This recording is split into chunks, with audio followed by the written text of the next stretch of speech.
Welcome to Bike Comparos. Today we'll be comparing the Bajaj Dominar 400 versus the KTM 200 Duke. Pricing and features. The Dominar 400 non-ABS retails for 1.53 lakh rupees on road Delhi, which is 7,000 rupees cheaper than the KTM Duke 200 costing 1.6 lakh rupees. Dominar gets a slipper clutch over the Duke 200 mainly because it needs it to avoid violent snatching at lower revs in higher gear. Dominar's LED headlamp is brighter than the Duke's bulb type unit, but doesn't have the spread of the Duke's headlamp while cornering in the dark. Dominar also lacks USD forks, a lightweight trellis frame and die-cast aluminum swing arm. However, Dominar 400 is available with ABS for an added 15,000 rupees extra. Performance and tractability. Cubic capacity is a pointless metric while judging a bike's performance. The Duke 200 is a living proof of this fact.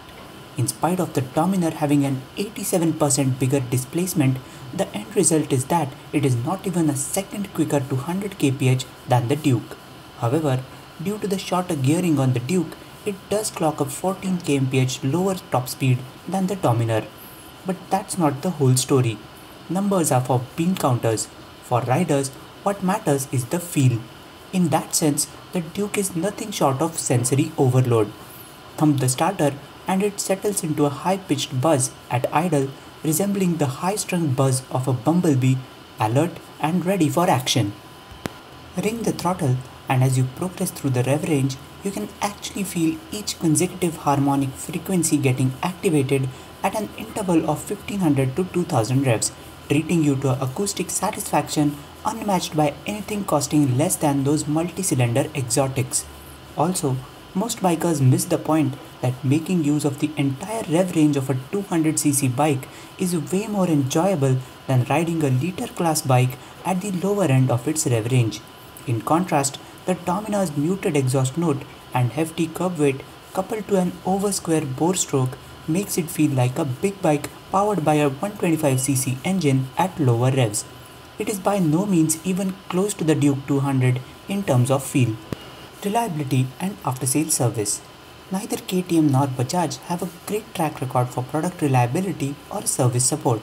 On one hand, there is the added risk of buying the Dominar, which sports an unproven Desi head fitted onto the Duke 390's block.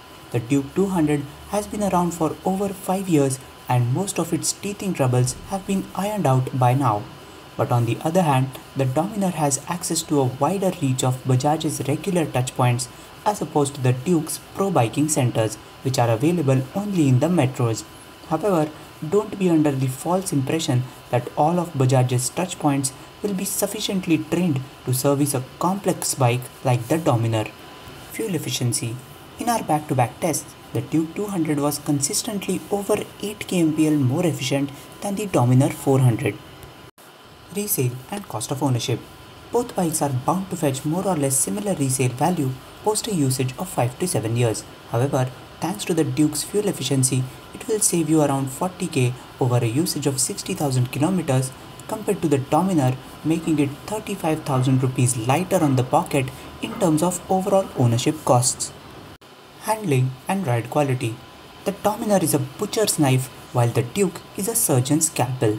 The Duke uses a lethal combination of a lightweight yet rigid trellis frame, fat upside-down front forks, and that deliciously intricate swing arm to transmit unadulterated feel from the surface beneath, best enjoyed on short sprints over a smooth ribbon of tarmac.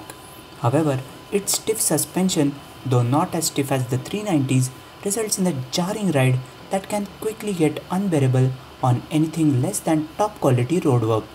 The Dominar has a well-cushioned ride courtesy of its soft suspension setup and ultra-long wheelbase, but it lacks the agility around tight corners. The Dominar also feels quite a handful while maneuvering around town, whereas the Duke is just spot on for hunting the smallest of gaps in traffic, which is exactly what most riders use it for. Comfort and ergonomics.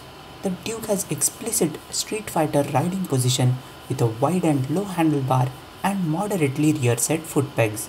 It has a hard seat and even harder palm grips, making it a bit tiresome to ride after spending a couple of hours in the saddle. Those who are out of shape with pot bellies and stiff joints can just forget about it. The Dominar has a far more relaxed riding position than the Duke, with a generous seat giving it much better ergonomics for touring. Dominar's big plastic tank and even bigger tank extensions make it feel a bit intimidating at first and to take a while to get used to. Which brings us to the verdict. From a purely technical perspective, the Duke is a better motorcycle. Duke's performance is almost as good as the Dominar's, but Dominar's dynamics are nowhere even close to that of the Duke.